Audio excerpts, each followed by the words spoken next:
Wake up the whole world. Now was the high time to awake out of sleep. Today I'm going to show you the seed of the new world order and also the mark of the beast that they already have. All they have to do is enforcing their law. The whole thing is tied with religion. That's why Revelation chapter 13 verse 17, the Bible says no one can buy or sell. Notice. It's a great honor for me. Thank you so much. Friends, I'm going to give you a little history and then I will tell you the power behind the scene, the New World Order. Constantine was the one who united the church and stayed together. Notice, during Dark Ages, pagan Rome, when he marched them to Tiber River, they said they was baptized. So when they came to the church, they was idol statue worshippers. So when they brought their statues in Roman Catholic Church, they start naming them Christian name, Jupiter and all this thing. They call them Peter and Rosary and all this paganism that they brought to Roman Catholic Church. And some of the Christians they don't like, so they protest against. That's why they call them Protestants or Protestant. So they set up their Jesuit order during 1500. The reason they set their Jesuit order is to destroy the Christians that they protest against their paganism.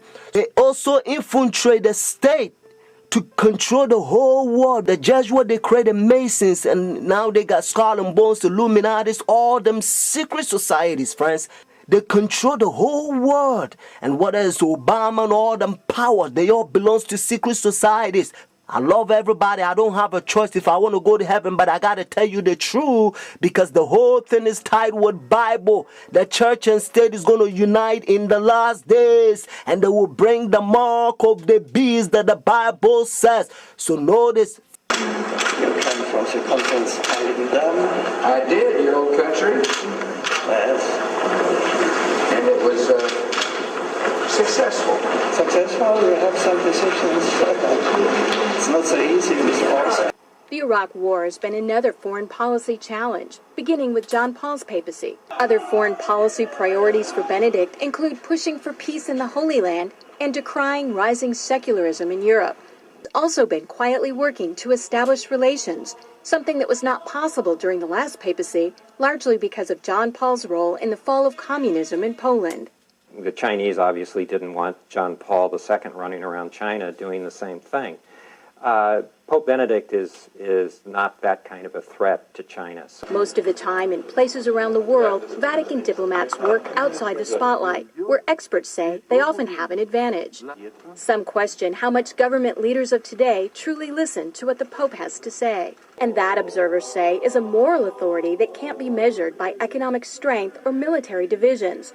A moral authority Benedict hopes to draw upon when meeting with U.S. officials and speaking before the United Nations. I'm Kim Lawton in Washington. Now we can see a new world coming into view.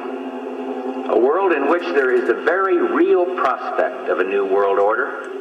Pope Benedict XVI is calling for a new world financial order. A document entitled Charity and Truth was released just hours before the G8 summit. Friends, the Jesuit order, they also infiltrate every religion, especially Sunday churches. That's why Revelation chapter 17 called this power whore. Notice, the mother of harlot. Jesus Christ is the one who died for the whole world and he's drawn everybody to himself. But this power, they don't want you to go to Jesus Christ. They want you to go to them and confess your sin to them. So notice what Revelation chapter 18 says. And they also infiltrate the kings, presidents. So notice.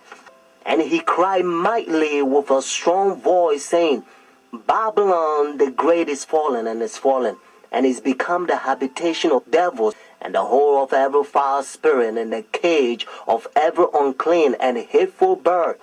For all nations have drunk of the wine of her fornications. And notice, and the kings of the earth have committed fornication with her. Friends, now I'm going to tell you their mark. Notice this power, the mark of the beast. Because notice, if the Bible says the mark of the beast, means this power has a mark. The beast is a language that God is using for this power. And they themselves, they says in their own book, the book of Catechism, the old version, notice, they says Sunday worship is their mark of authority. The new version, they don't use the word authority, but at least, thank God, they still admit it. Even the new version of Catechism, they still says they changed the Sabbath from Saturday to Sunday. Friends, the mark of the beast is not worldly speculations that sometimes you hear. Some people says, well, it's computer chip, but unfortunately you don't find in the Bible. And some people says, it's 666. But according to Revelation 13 verse 18, actually 666 help you to find the beast. What I mean is to identify the beast. But the Bible says the mark. The reason why I repeat and I kind of stretch it because I don't want you to miss it. It's a deception.